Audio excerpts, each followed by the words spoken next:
It usually hits you when you least expect it.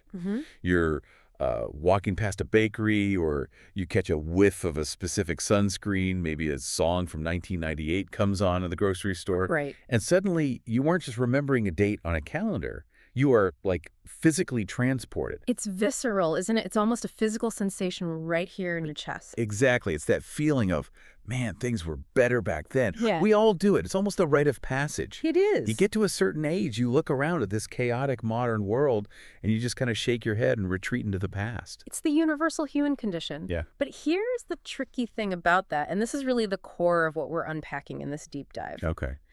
When you have that feeling, are you actually missing the specific time period? Are you missing the year 1999? Or are you missing the way your brain processed the world when you were, say, 20? that is the distinction that just stops you in your tracks. Right. Because if it's just the time period, well, we're out of luck unless someone invents a time machine. But if it's the feeling, that's something else. That's something we can work with. So today we're doing a deep dive into a really fascinating stack of articles and research, all centered on this idea of things we miss from the past. And we aren't just going to list, retro candy and Saturday morning cartoons. No. We are going to look at the psychology of memory, the actual linguistics, the grammar we use to tell stories about the past, and even the science behind why time seems to speed up the older you get. I want to start with a list from the source material. It highlights these very specific small things that people claim to miss. And I was surprised because it wasn't big historical events. It was friction. Friction is a great word for it. It's the inefficiencies. Take the first one, the unannounced doorbell ring, the pop-in. This is a major one in the research. Yeah. Today, if my doorbell rings and I haven't ordered a package, I immediately assume it's a crisis, a scam, or someone trying to sell me solar panels. I literally hide. I drop to the floor behind the couch. We all do. But back then, the pop-in was a standard unit of social currency. You'd walk to a friend's house, you didn't know if they were home, you had no idea if they were busy, you just rang the bell. There is a vulnerability in that which we've completely engineered out of our lives. You had to be okay with rejection. You had to be okay with just walking home if they weren't there. Exactly. And that engineering is what we miss. We miss the lack of control. When you text, "Can I come over?" You're asking for a scheduled slot in a calendar. It's a transaction. Right. When you just show up, you're prioritizing the connection over the convenience. You're saying, "I'm here right now." Another one on the list that really struck me was the cliffhanger. Waiting a full week, a full 168 hours, to find out what happened on your favorite TV show. The agony. But it was a shared agony? It was terrible. Why would we miss that? We have next episode buttons now. We've totally eradicated the wait. We won. But did we? The research suggests that by getting rid of the wait, we also got rid of the anticipation. Hold up. That waiting period was actually a communal experience. You had to talk about it at work or school the next day. You had to sit with the mystery.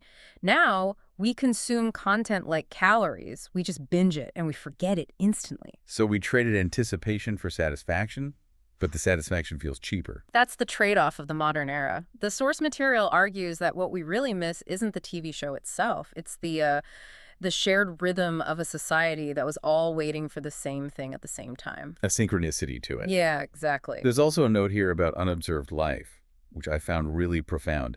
The idea that you could go to a concert or a dinner or just walk down the street and there was zero pressure to document it. I think this is the #1 driver of modern anxiety that's mentioned in the text. In the past, you could just exist. You were the only witness to your own life. Right.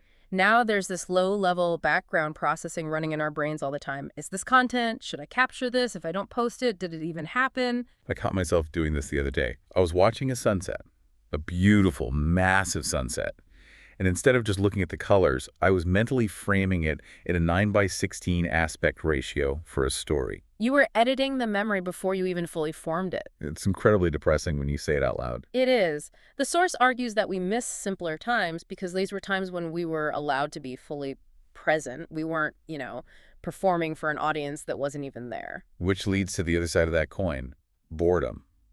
The sources are surprisingly pro-boredom. They frame boredom not as a lack of things to do, but as a gateway. A gateway to what? To creativity, self-reflection.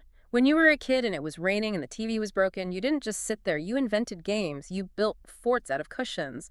The brain hates a vacuum, so it fills the boredom with invention. Now, if I have 3 seconds of downtime in an elevator, I pull out my phone. I can't even stand in line for coffee without checking email. We have plugged every single gap in our day with input. There is no silence left. And the argument here is that without those gaps, we can't process who we are. We miss the version of ourselves that had time to think simply because there was nothing else to do. Okay, I want to pivot to something in the notes that I initially thought was maybe just a bit too academic for us, but the more I read it, the more it just blew my mind. It's about grammar. The linguistics of memory. I love this section. It's subtle, but it reveals how your brain structures your own autobiography. It's the difference between used to and would. I'd never, ever thought about this distinction before reading this. Okay, so used to is for past states, facts that are no longer true. I used to have a red car. We used to live in Chicago. Right. It's static. It's a closed chapter in a history book. Okay, that makes sense. It's just data. But would is different. Would is for repeated actions in the past. On Saturdays, we would ride our bikes to the quarry. My dad would always burn the toast on Sunday mornings. It feels more active, like you can almost see it happening. It's rhythmic. And here's the catch the linguists point out. You can't use would for a state. You can't say, we would be happier back then. That's grammatically wrong. Oh, right. You have to say, we used to be happier. So why does this distinction matter for nostalgia?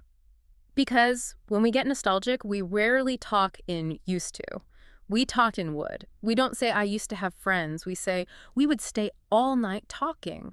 We aren't mourning the fact. We are mourning the ritual. The pattern. Yes. Would implies a heartbeat. It implies a cycle that kept happening. When people say they miss the past, they're usually missing the reliability of those patterns.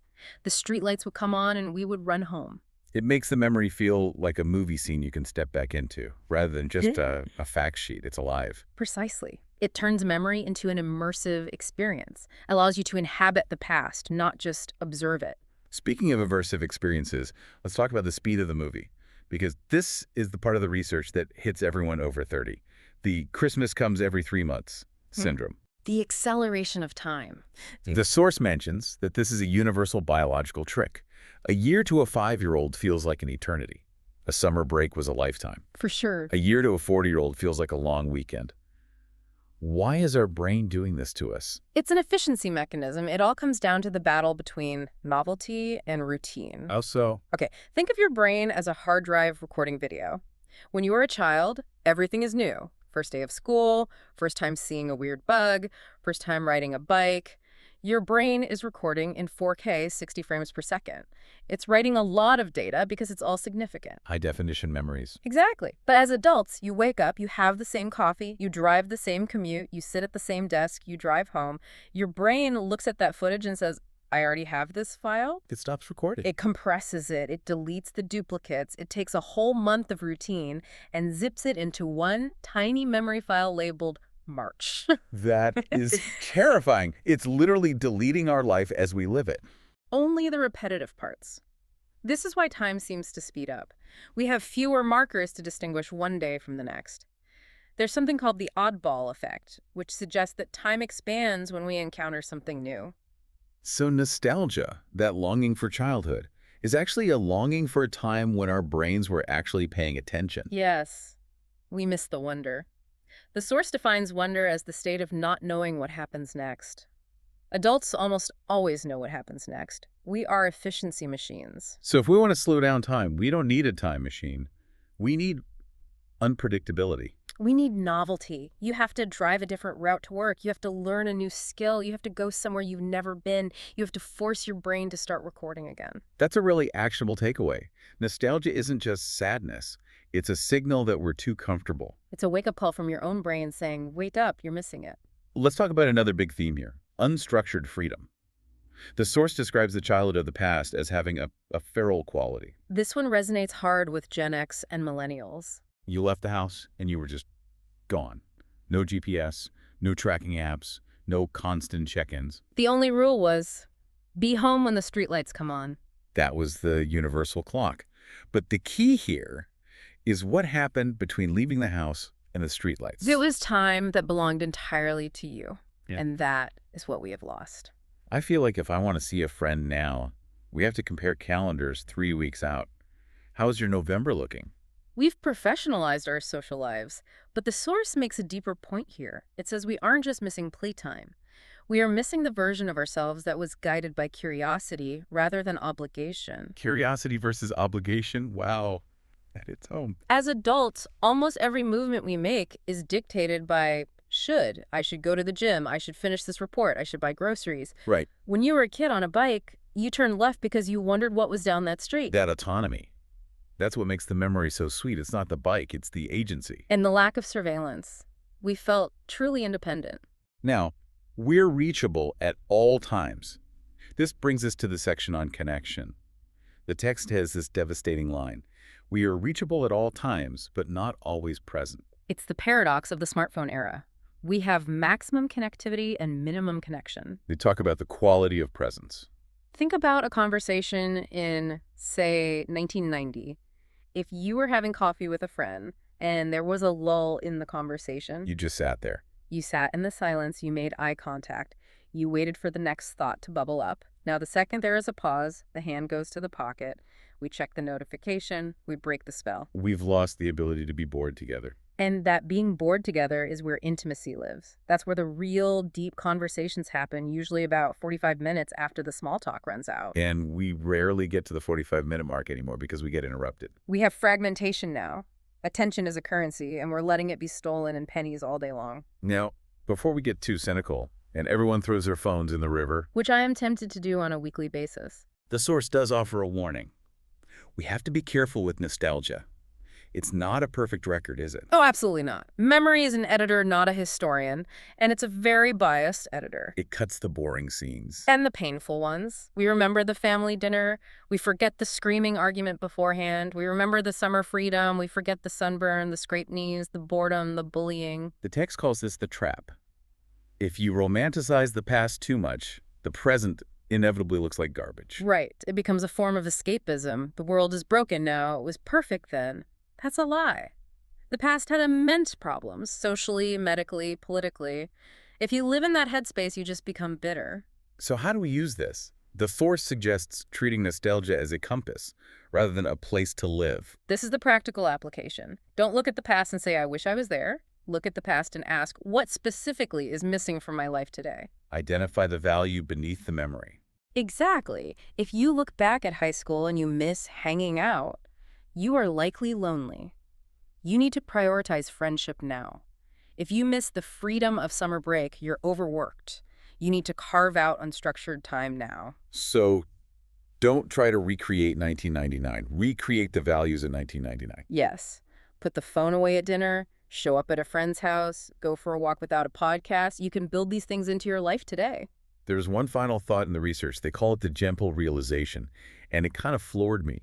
It completely changed my perspective on my commute this morning. This is my favorite part of the entire deep dive. It says, the life you are living right now is the past you will one day miss. It's so hard to see when you're in the weeds. When Yeah. you're stressed about the mortgage or the laundry or the traffic, it just feels like a grind. But 20 years from now, You will look back at your current apartment, your current job, the way your friends look right now, and it will glow with that same golden light. You'll say, we used to get coffee at that terrible deli, and it will sound romantic. we used to. There's that grammar again. You are building the good old days in real time.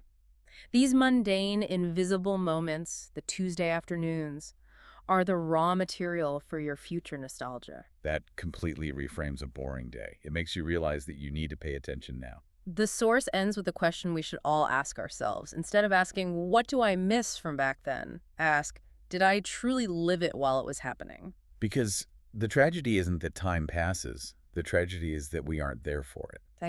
Precisely. We are usually mentally somewhere else, either worrying about the future or mourning the past. So the mission is be here. Even if here involves a smartphone and a mortgage and a slightly annoying commute. Carry the curiosity and the presence of the past into today. That's how you slow time down. That's how you actually live. I'm going to go turn off my notifications and just stare at a wall for 10 minutes. Highly recommended. Or go ring a doorbell. Live dangerously. I might just do that. Thanks for going on this deep dive with us. It's been a trip. Pleasure as always. Take care of yourselves and pay attention. We'll see you in the next one.